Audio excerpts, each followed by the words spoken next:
আপনারা দেখেছেন কালকে শুভেন্দু অধিকারী এসে 26টা লোক বক্তব্য দেয়নি, পালিয়ে গেছে। জুলুম করে চিংড়াতে ভোট করেছিল, বুথ দখল করেছিল। আজকে মিছিলে লোক দেখুন, কোনো নেতৃত্ব ছাড়াই আমরা বলেছিলাম, আমাদের এটা হুইপ ছিল যে মিছিল করতে হবে।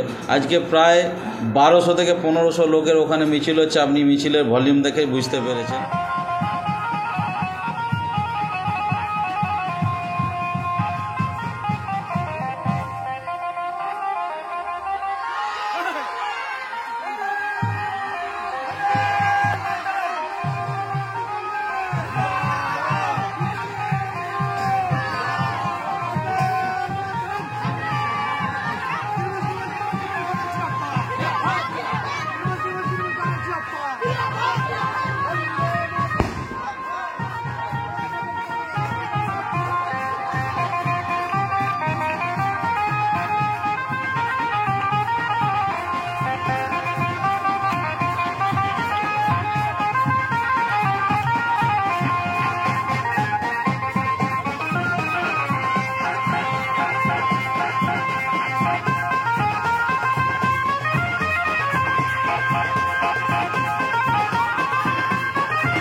Good morning sir. ও 20 টাকা চুরি করেছে।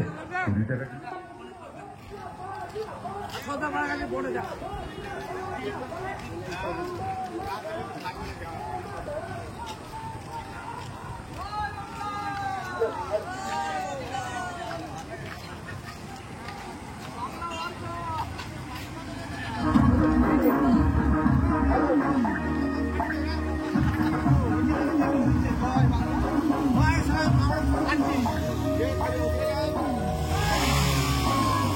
আপনারা দেখেছেন কালকে শুভেন্দু অধিকারী এসে 26টা লোক বক্তব্য দেয়নি, পালিয়ে গেছে।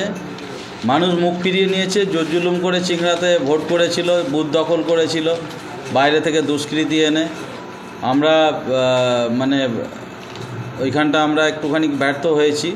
তার কারণ হচ্ছে যাদের ওপর ভরসা করেছিলাম 2-1 জন, তারা গদ্দারি করেছে আমাদের দলে। তাদের নিশ্চিত ঠিক সময়ে তাদের ব্যবস্থা হবে, আপনারা দেখতে পারবেন পরের পর। আর আজকে মিছিলে লোক দেখুন, কোনো নেতৃত্ব ছাড়াই আমরা বলেছিলাম, আমাদের এটা হুইপ ছিল যে মিছিল করতে হবে। আজকে প্রায় 1200 থেকে 1500 লোকের ওখানে মিছিল হচ্ছে। আপনি মিছিলের ভলিউম দেখেই বুঝতে পেরেছেন। একাধিক মহিলা বেরিয়েছে। এবার আপনারা ভাবতে পারেন যে বমগুলি নিয়ে বিজেপি ওইখানে আমাদের ভোট লুট করেছে, সেইটা পরবর্তীতে আমরা একদম চ্যালেঞ্জ ছুড়ে দিচ্ছি, জমানত জব্দ করে দেবো। আর শুভেন্দু অধিকারী কাল এসেছিল, লোক জনসমর্থন কতটা, কাল 26টা লোক 16টা গাড়ি। তো এর থেকে আপনার আর কি বলবো এদের বিষয়ে, আর বেশি কিছু বলার নেই। আমরা তো প্রথম দিনই বলে গিয়েছিলাম যে ওদের বিধায়ক বা এখানে নেতৃত্ব থাকলে আমাদের বুথ সভাপতিরা কাউন্টার করবে। আমাদের তারাই করছে, অঞ্চল সভাপতি নিয়ে মিছিল করছে। দেখুন আজকে 1500 লোক। আর চিংড়া অঞ্চলে নেতৃত্ব গেলে আবার মানে বুঝতে পারছেন কি হতো, জনপ্লাবন হতো।